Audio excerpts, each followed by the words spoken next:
Hello everyone, so I want to talk about the Seth Bonder Camp in Computational Data Science, and the first thing that I would like to do is to express my gratitude to Charles for inviting us to present this camp in this particular session. This is the outline of what I would like to talk about. I'm going to talk about the Seth Bonder Camp, what it is, and then I'll talk a little bit about the history of the camp, some of the outreach activities that we are pursuing, and some of the future developments that we are undertaking right now. This is a 12 minutes video or about that, and so I won't be able to talk about everything, so you can check these videos which are available on YouTube.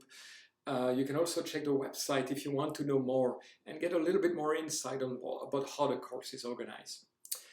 So let me first talk about what the Seth Bonder Camp is. So the Seth Bonder Camp is targeted at high school students, and primarily students who don't have the opportunity to have computer science or data science programs inside their own high school.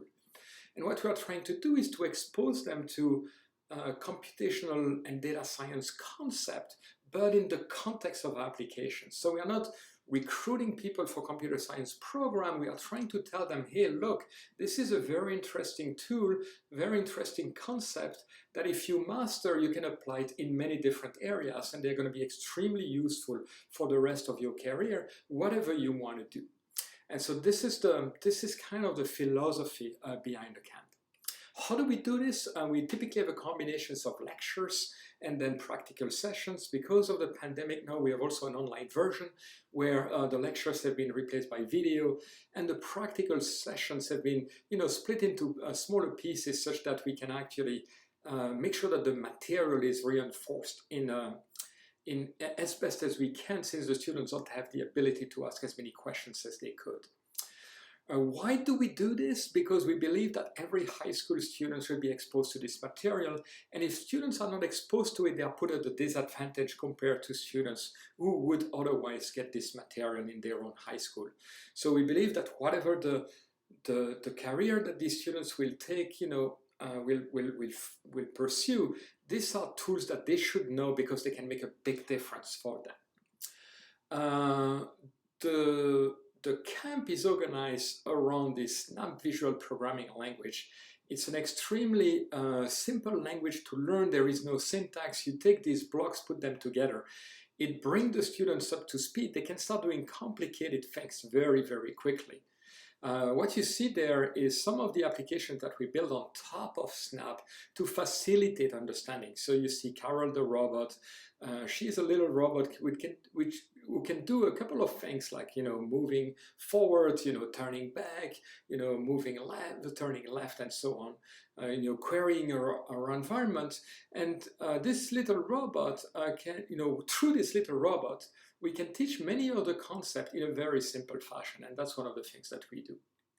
So this is the overall organization of the class. So we start with this Carol the robot that I just mentioned, and then we move to more interesting concept, let's say more deeper concept in computer science, and then afterwards we move to the application area: computational social science, optimization, computation biology, machine learning. And for every one of these fields, we give an introduction. So we say, hey, what is computational social science? What is social science in general?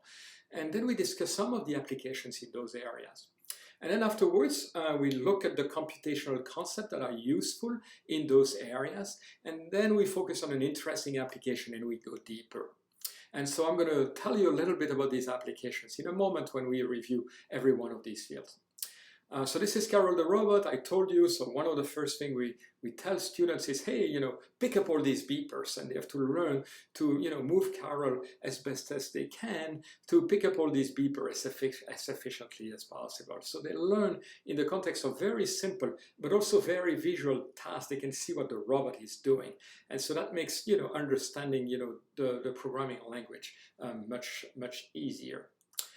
Then they learn traditional data structure like array, matrices. They learn recursion through some of the games that we are playing with them. They also learn more complex data structure, and I will tell you a little bit the context in which they learn those more interesting trees and other kinds of vegetation.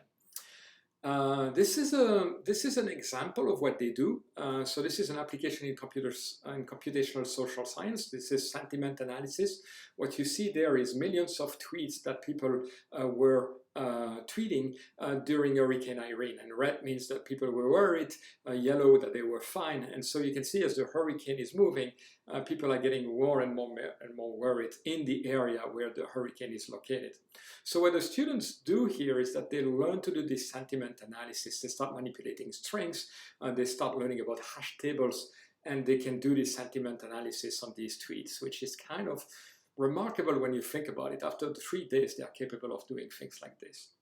They learn how to solve Sudoku, they learn about search, they learn about logistics, sports scheduling, all these kinds of things. And they solve a baby Sudoku at the end of that particular segment.